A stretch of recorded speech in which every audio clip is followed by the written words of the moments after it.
So I've pretty much just got home from work, grabbed a cup of tea, no one's home, so I thought this would be the perfect time to stain my furniture to chat to you about being medicated and my experience with that, because you know, I never really realised there was a stigma about it until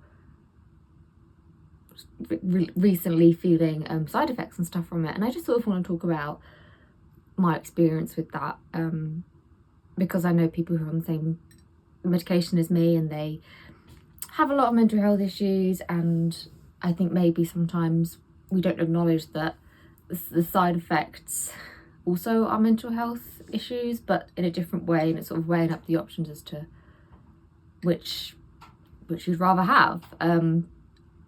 So my personal medication is venlafaxine. I'm on 225 milligrams or milligrams, yeah, of that, which I believe is the highest.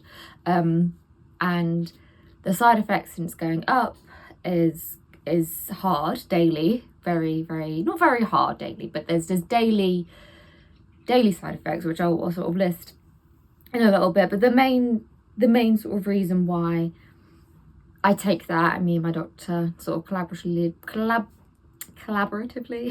I mean, I guess I'm very lucky. My GP is amazing. You know, they'll talk to me, they'll give me medication, they'll do all that, but it's because I still have thoughts of wanting to end things, and he was like, okay, we're gonna up it then, I think we should up it. And I was like, but I don't know whether that's because that's been my go-to anytime things get bad since I was a kid, so is it just a habit? And he was like, just for safety, let's up it.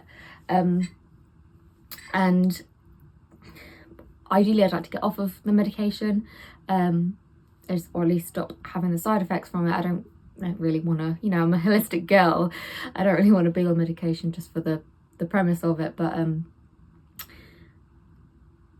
so yeah, so online on the NHS website, of websites about the medication, I've sort of read that, like, if you're ready to come off it, like, sort of be happy for like a year beforehand.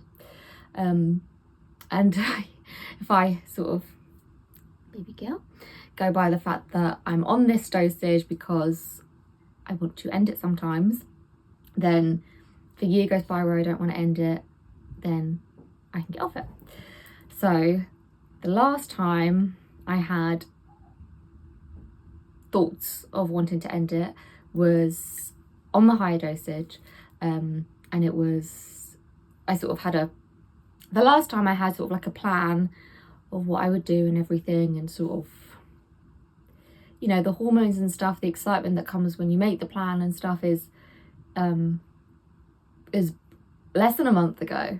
So that's a bit like a raw thing to share, because I think the only time before that was probably in August, which again, they're actually quite close together, but that was sort of triggered by grief and hearing about losing someone. And you know, I'm going to delve into that separately, but in another video just about grief, because that's, I think, a bit more complex. But yeah, so before that it would have probably been about a year ago. So, you know, 2 instances in the past couple of months, and before that a year ago. In my current state, I don't seek to harm myself or anyone else.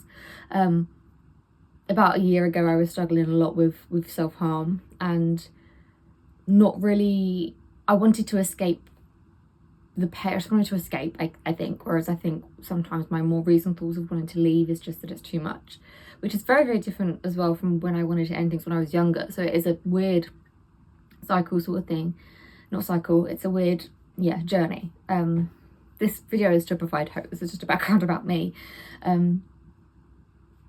as to why I'm staying on the medication regardless of the side effects, so that if you are experiencing the side effects, you, like, I don't know, you can like help tally it up maybe. But my day-to-day is good, my day-to-day is great. I think since the passing of Liam Payne, I sort of, it was like a couple of days before that I sort of had like plans, loosely planned. I sort of thought of a method and the ins and outs of that method, and that was it. I wasn't, days and everything like that, I didn't pick out. But anyway, so Liam passed away, and that hit me really hard as a as a directioner, and be nice to Tinky. And yeah, and I wrote a card to Liam, and I was like, I'm sorry that you went instead, and I promise you that I will live to the fullest in your honour. So I sort of, have that little connection with Liam now, which, say what you will, but it's important to me. So yeah, that's my kind of history. And I think going forwards things look a lot better, just based on how I'm feeling and my routine, the changes I've had in my life. So yeah, hoping to, by like sort of next October, be thinking about coming off the medication, or ready to. Maybe summertime I'll think about it, talk to my doctor, start lowering it maybe. I would love to lower it now, but I have done that in the past, and I'd really like to, live out the year, do as it says. The side effects are manageable, and I know that they're side effects of the medication. It's not me. I'm not dying. I'm not going crazy. Like, it's just side effects of the medication. And I think that sort of was something that if I was even a year or so ago, like, I was always convinced I was terminally ill, pretty much. But I think wanting to sort of die so much makes you have those thoughts, or wanting to have ended it and wanted to be in harm and hurt so much in the past couple of years. It's made me not. I'm basically fine with death. Like, like I don't have my own house, I don't have any kids, like I have my babies, and I have like a plan for them. Like, if anything does happen to me, like a freak accident or I get ill, then like I know they'll be okay. And I think then I live every single day to the fullest, and that's, I guess, just my outlook on things now, that I'm okay. I guess in the, obviously if it came to it, I would try my best to survive. Natural instinct would kick in, and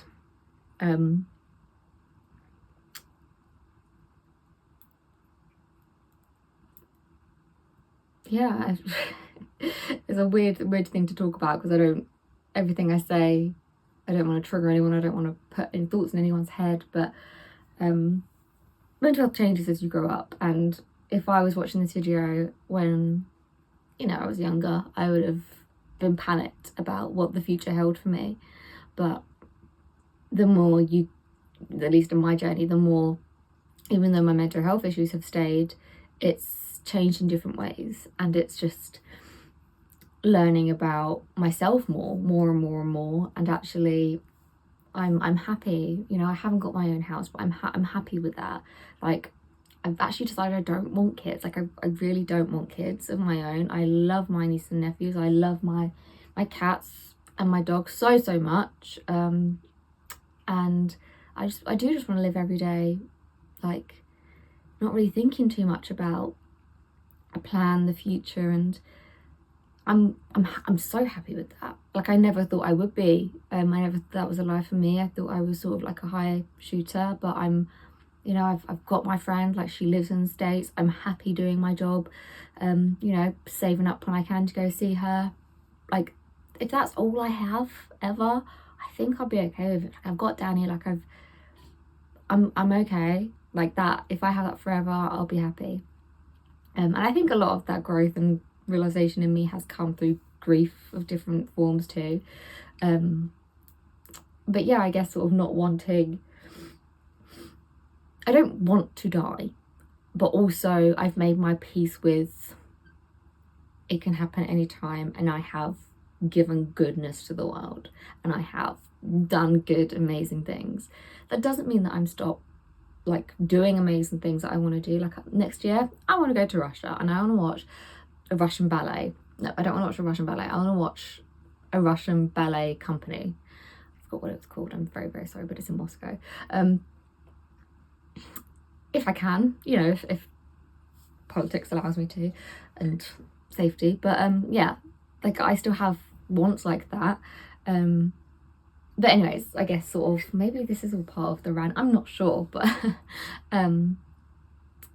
I guess the side effects I'm experiencing at the moment is mainly sort of dizziness, brain fog, confusion,